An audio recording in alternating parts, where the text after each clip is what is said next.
Two wrongs don't make a right, especially when supersizing your business. Sharon Horne-Ellstrom here, and our idiom, our proverb today is two wrongs don't make a right.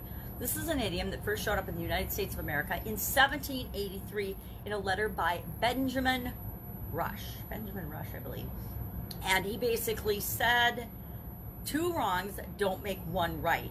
Two wrong won't right a wrong.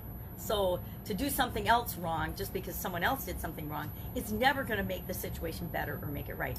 Think of wars, right? Somebody, or even just battles or small conflicts that we have with other people. Somebody says something mean and wrong or rude about you, you say something mean or wrong or rude back, and it tends to escalate versus ever making anyone feel better or right about something. Just because one person does something wrong in any endeavor, in any area of our lives, doesn't mean it gives us permission to do something wrong too. Think of a cheating spouse. Just because one spouse cheats, often we'll see in movies and in plays and things that the other one goes out and cheats too. Well, does that help the relationship or does that hurt the relationship? It pretty much guarantees the end of the relationship. The same is true in our businesses. It's true in politics. It's true in relationships. It's true in just about any human endeavor. Evil is evil. And if one person does a bad thing and another person does a bad thing, that just contributes more bad, more evil to the world. And that's not what I or the people that I work with tend to want to do and create in our businesses and in our lives. We're all striving to make the world a better place. And we do that by not focusing on competition, not trying to beat the competition, not trying to go to war with any other industry or competition, but by continually improving and being better ourselves. You know, I've had lots of business experiences where I've seen these things play out, especially in the area of competition with respect to businesses, particularly price competition. Whenever competitors start competing based solely on price, it is a race to the bottom of the barrel. Who can provide it the cheapest? And there's only ever one cheapest service or product provider. The cheapest, that's what their reputation is. They're the cheapest. But there's so many other ways to serve people better than just being inexpensive or cheap. Some things it doesn't matter, right? Commodities like electricity or things that we just take for granted. It doesn't matter who provides that for us as long as we get the product or service that we need. And so we like lower prices on those things, but most things, the vast majority of things and experiences we want and our customers want have price only as one component. It's only one part of the business relationship.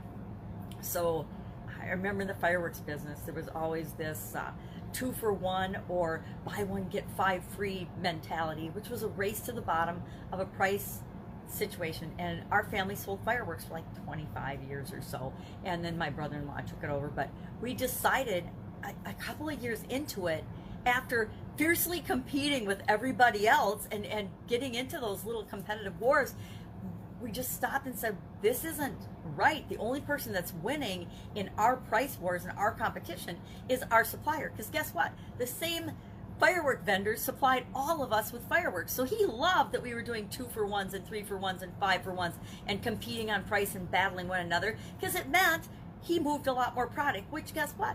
His product cost the same to all of us. So he was smiling all the way to the bank while we were, quickly driving one another and ourselves out of business by racing to the bottom. And so we just stopped participating in that, and we beefed up and really focused on other areas of business that we were particularly good at and could shine in.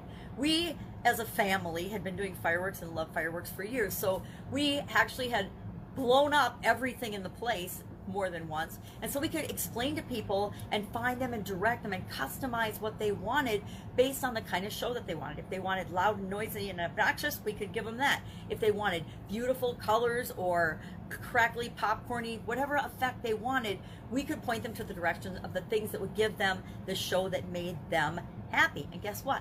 That made them come back year after year after year after year.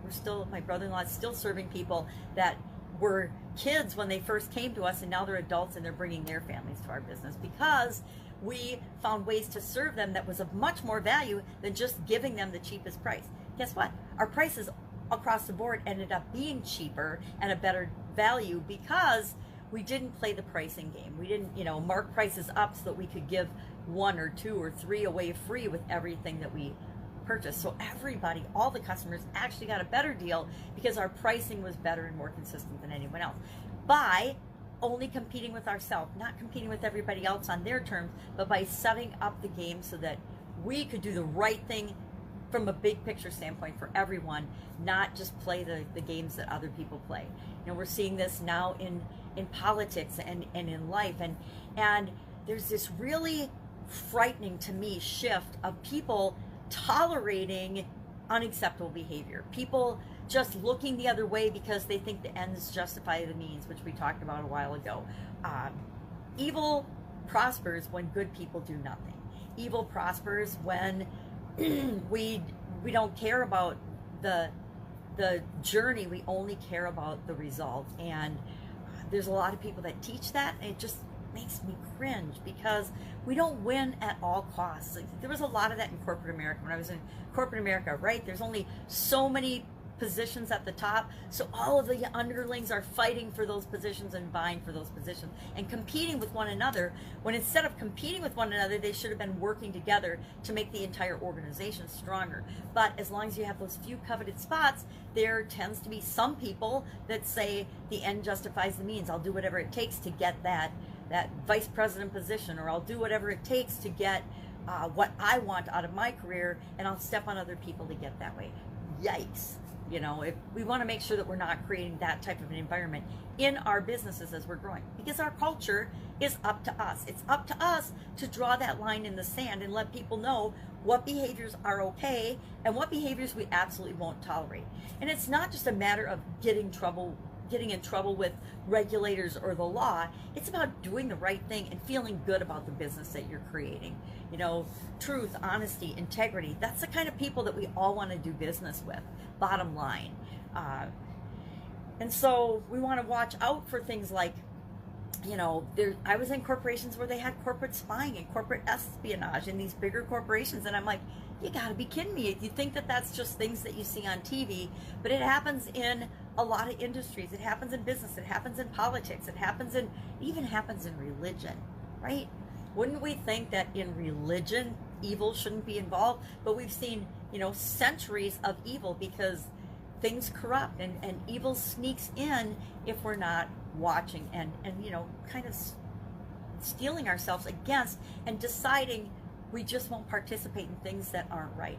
I've totally not done business with different people and different entities because I know that they have, maybe they're not being negative right now, but they have some major skeletons in their closet that I just don't ever want to be associated with. And I don't want that element of, I call good versus evil, you know, bad versus good. I don't want that in and around me or any of the people that I ever associate with. So I'd love to know what your thoughts are on two wrongs don't make a right. Actually, I did this because they said, how should you respond to when somebody says two wrongs don't make a right?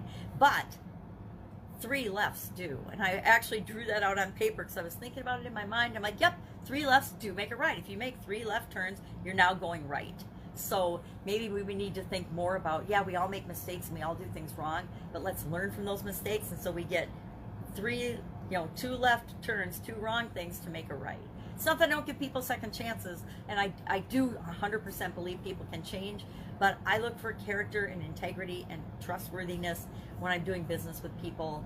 I don't look for, and I won't tolerate any evil in my businesses or in my life, because I know that erodes and eats away at me. All right, have an awesome day. I'd love to know your thoughts about this particular proverb and idiom. Share in the comments below, and I'll be around with another interesting idiom. What does it mean? Where does it come from? And how much you use it in your business right now. Take care.